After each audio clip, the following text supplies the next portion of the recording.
챕터 1. 영교시 체육 수업의 놀라운 효과. 네이퍼빌 센트럴 고등학교는 일리노이주 시카고 서쪽의 약간 높은 지대에 위치해 있다. 벽돌로 지은 건물 지하에는 천장은 낮고 창문조차 없는 강당이 있는데 트레드밀과 고정 자전거로 가득 차 있다. 예전에는 구내 식당이었던 곳인데 지금은 체력 단련실로 바뀌었다. 오전 7시 10분. 갓 입학한 신입생들이 반쯤 졸린 눈으로 천천히 운동을 하고 있다. 체육 시간이 된 것이다. 이 수업은 전통적인 체육 수업과는 다르다. 이 영교시 체육 수업은 독창적인 일단의 체육교사들이 실시한 체육 교육 실험 가운데 가장 최근의 작품이다. 그들은 이 영교시 체육 수업을 통해 네이퍼빌 203 학군에 있는 19,000명의 학생들을 전국에서 가장 건강한 아이들, 게다가 학업 성적 또한 뛰어난 아이들로 만들어 놓았다. 영교시 체육 수업의 목적은 정규 수업 전에 실시하는 운동이 읽기를 포함한 여러 과목의 학습 능력 향상에 도움이 되는지 확인하는 것이다. 운동이 생물학적 변화를 촉발해서 뇌세포들을 서로 연결시킨다는 연구 결과가 최근에 대두되면서 운동이 공부에 도움이 된다는 개념이 점차 설득력을 얻고 있다. 뇌세포 간의 연결은 뇌가 위협적인 상황에 대처할 기본적인 능력을 갖추었음을 반영하는 것이다.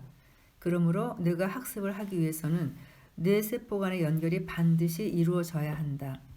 신경과학자들이 뇌에서 일어나는 학습 과정에 대해서 많은 연구 결과를 내놓은 것을 보면 운동이 뇌에 막대한 자극을 가해서 학습에 적합한 능력과 의지를 갖추게 한다는 사실은 보다 명확해진다. 유산소 운동은 외부 상황에 대처하는 능력을 길러주고 뇌의 균형을 바로잡을 뿐만 아니라 뇌 기능을 최적화한다. 그러므로 자신의 가능성을 최대한 발휘하고 싶은 사람은 반드시 유산소 운동을 해야 한다. 영교시 수업의 목적은 격렬한 운동을 통해서 학생들의 두뇌를 학습에 적합한 상태로 만드는 것이다. 그러니까 학생들의 뇌를 깨어있는 상태로 만들어서 교실에 들여보내는 것이다. 영교시 체육 수업을 받은 학생들은 읽기 능력과 문장 이해력이 학기 초에 비해 17%나 향상했다. 또 잠을 조금 더 자고 정규 체육 수업을 받은 문해반 학생들의 향상도는 10.7%에 그쳤다. 이런 결과가 얼마나 깊은 인상을 주었던지 영교시 체육은 아예 수업 준비를 위한 체육 수업이라는 이름의 1교시 문해 수업으로 고등학교 교과 과정에 편입되었다. 사실 네이퍼빌에서 가르치는 것은 체육이라기보다는 생활 방식이라고 해야 마땅하다. 학생들은 체육 수업을 통해 자신의 몸이 어떻게 기능하는지를 배우고 거기에 맞는 건강한 습관과 기술을 배우면서 즐거움을 느낀다. 네이퍼빌의 체육교사들은 학생들 각자가 재미를 느낄 만한 종목을 찾지 않을 수 없게끔 다양한 운동들을 경험하도록 한다. 학생들은 새로운 세계에 눈을 뜨게 된다. 다시 말해서 텔레비전 앞에만 앉아있던 아이들이 마치 마약에 중독되듯이 운동에 중독되는 것이다. 이 점은 더할 나위 없이 중요하다. 어렸을 때 규칙적으로 운동을 한 아이들이 어른이 되어서도 그럴 가능성이 높다는 것은 이미 통계로 확인된 사실이기 때문이다. 하지만 처음에 내가 관심을 가지게 된 것은 운동이 학생들에게 끼치는 효과가 먼 훗날이 아니라 그들이 학교에 다니는 동안에 나타난다는 점 때문이었다. 새로운 방식의 체육 수업이 정규 수업 과정에 편입된 지 17년이 지났는데 그 효과가 전혀 예상치 않은 곳에서 나타나고 있다.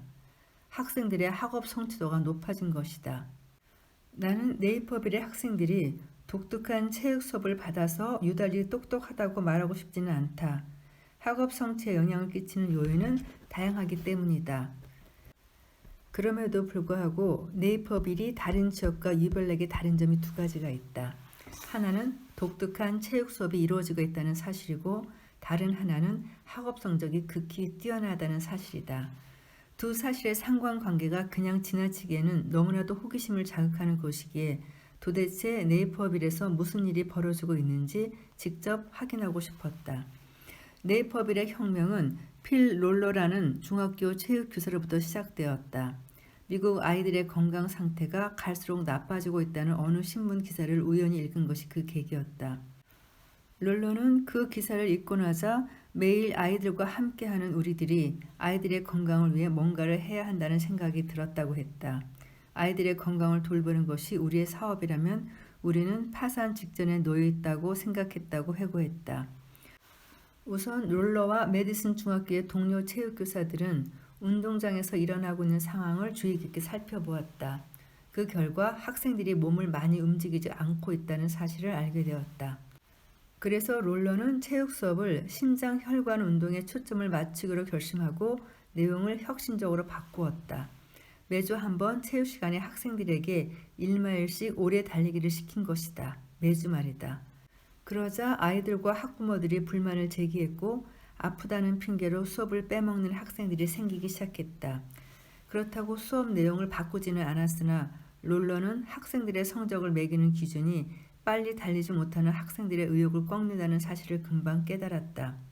그래서 고정 자전거 2대를 마련해 놓고 그것을 활용하는 학생들에게 추가 점수를 줌으로써 운동에 소질이 없는 학생도 얼마든지 좋은 점수를 받을 수 있는 길을 열어주었다.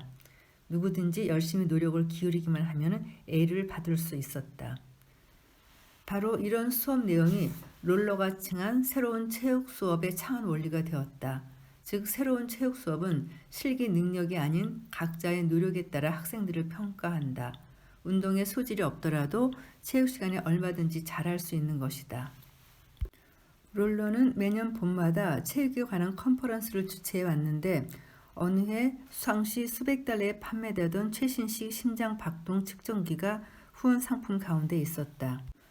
롤러는 오래 달리기의 새로운 측정기를 시험해 보고자 날씬하긴 하지만 운동에는 전혀 소질이 없는 6학년 여학생을 선정했다.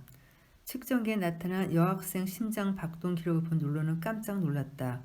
평균 심장 박동 수치가 187이 나온 것이다. 12살짜림을 감안한다면 최대 심장 박동 수치는 대략 209 정도다. 그러므로 그 여학생은 정말 있는 힘껏 뛰었다는 뜻이다. 결승선을 통과할 때 심장 박동 수치가 207이었어요. 다른 때 같았으면 그 아이에게 가서 야, 좀 더 빨리 뛰지 못해? 라고 소리를 질렀겠지만 바로 그 순간이 체육 프로그램에 혁신적인 변화를 불러일으킨 겁니다. 심장 박동 측정기가 도에게 발편을 마련해 준 것이죠. 그러자 지금까지 우리가 아이들의 노력을 인정해 주지 않아서 많은 아이들이 운동에 흥미를 잃었을 거라는 생각이 들었습니다. 반에서 운동을 제일 잘하는 아이들도 그 아이만큼 열심히 운동을 하지는 못했을 거예요.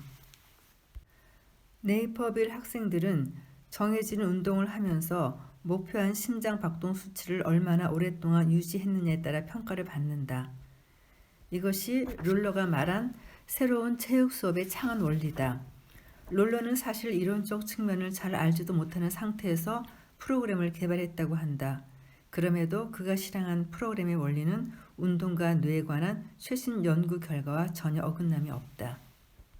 새로운 체육 수업의 활동 규모가 점차 커지자 롤러는 스포츠가 아닌 건강을 위한 운동이라는 복음을 외부 세계에 전파하는 전도사 역할을 맡기로 했다. 뉴스위크와도 인터뷰하고 국회에서 상원 의원들에게 새로운 체육 수업에 대해 설명하기도 했다. 폴 젠타스키는 네이퍼빌 센트럴 고등학교의 체육 수업 코디네이터다. 롤러의 친구이자 동지이다. 그는 네이퍼빌 센트럴 고등학교의 체육 수업 프로그램을 새로운 체육 수업의 실제 모형으로 만드는 역할을 성공적으로 해냈다. 두 사람은 운동과 뇌에 관해 대중적인 전문가가 되었다. 내가 두 사람을 알게 된 것도 그들의 왕성한 탐구정신 때문이다. 일전에 공영 라디오 방송에서 대담을 나눈 적이 있었는데 그때 운동을 하면 어떤 단백질의 수치가 늘어나면서 뇌에서 성장 촉진제 역할을 한다라고 말한 적이 있고 그걸 롤러가 들은 것이다. 그때부터 롤러는 인터뷰에서 내 말을 인용하기 시작했다. 나는 일리노이로 가서 롤러와 젠타스키를 만났다. 호텔 정원에서 이야기를 나누던 중에 그들은 내가 체육교사로부터 들으리라고는 전혀 기대하지 못했던 말을 했다. 우리 체육교사들은 뇌세포를 만들어내지요. 그 속에 내용물을 채워넣는 것은 다른 교사들 몫이고요. 저는 이 문장이 이 책을 대표하는 가장 핵심적인 문장이라고 생각해요. 과거 체육 수업의 가장 큰 모순은 부끄러움이 많거나 운동을 잘하지 못하거나 혹은 몸매가 균형 잡히지 않은 학생들이 정작 수업 시간에 운동을 하지 못하고 구경꾼 신세로 전락한다는 사실이었다. 지난 수년간 정신과 상담을 하면서 체육 시간의 수치스러운 기억이 오랫동안 사라지지 않는다고 고백하는 환자들을 수없이 만났다. 그러니까 운동의 순기능 중 하나는 사회적으로 소외를 당해서 정신적인 상처를 받은 사람이 정서적으로 안정을 되찾는 데 도움을 주는 것인데, 과거의 체육 수업은 운동을 못하는 학생들을 소외시킴으로써 오히려 상처를 주어왔다. 롤러와 젠타스키는 이런 문제를 더없이 훌륭하게 극복하여 네이퍼빌의 신화를 창조하는 데 기여했다. 젠타스키는 체육 선생의 역할을 단순한 훈련 조교에서 신체와 두뇌와 정신을 갖고 나가는 조각가로 전환했다. 메디슨 중학교를 거쳐서 센트럴 고등학교를 졸업한 두 딸을 두는 어느 엄마는 이렇게 고백한다. 네이퍼빌의 학교들은 단순히 운동만을 가르치는 것이 아니에요. 아이들의 마음에 어떤 변화를 일으킵니다. 체육 수업이라기보다는 동기부여 프로그램에 가깝습니다.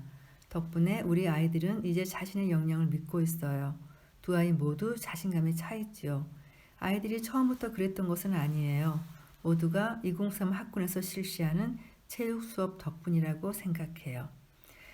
모든 아이들이 네이퍼빌식의 체육 수업을 통해 혜택을 입게 된다면 분명 우리 세대보다 건강하고 행복하고 똑똑한 세대가 될 것이다. 이런 궁극적인 목표를 위해 P4라이프는 체육 교사들에게 스포츠가 아닌 건강을 위한 운동이라는 철학 이념과 그것을 실천하는 방법을 가르치고 있다. 지금까지 약 350개 학교에서 온 1000여 명의 교사가 연수를 받았으며 대다수가 그런 교육 방식을 자기식으로 변형해서 실행하고 있다. 펜실베니아 타이터스빌 학군의 체육 수업 코디네이터 팀 맥코드도 그런 교사들 가운데 한 명이다. 타이터스빌은 피츠버그와 이리호 사이의 산골 자락에 위치했으며 인구 8,000명의 쇠락한 산업도시로 오래전부터 생기를 찾아보기 힘든 곳이다. 1999년 네이퍼빌을 방문한 맥코드는 연수를 받고 들어오자마자 거의 하룻밤 사이에 타이터스빌의 체육 수업을 완전히 뜯어 고쳤다. 학군에는 고등학교, 중학교, 유치원이 각각 하나씩 있었고 초등학교가 4개 있었다. 총 학생 수는 2,600명이었다. 타이터스빌은 중고등학교에 체력 단련실을 마련하고 심장 박동 측정기를 구입했다. 맥코드는 학교 건강센터를 지역 노인복지센터의 회원들에게 개방하기도 했다. 또한 학교 안에서는 다른 과목 교사들이 건강센터를 수업에 활용할 수 있도록도 했다. 2000년에 이 프로그램이 도입된 이래 예전에는 주 평균에도 못 미치던 타이터스빌 학생들의 학력평가 시험 점수가 읽기에서는 17%, 수학에서는 18%나 주 평균보다 높게 나왔다. 실로 경이로운 실력 향상이었다. 그뿐 아니라 맥코드는 이 프로그램이 심리사회학적으로도 중요한 결과를 가져왔다는 사실을 알게 되었다. 2000년 이후 550명의 중학생들 사이에 주먹 다짐이 단 한 건도 발생하지 않았던 것이다.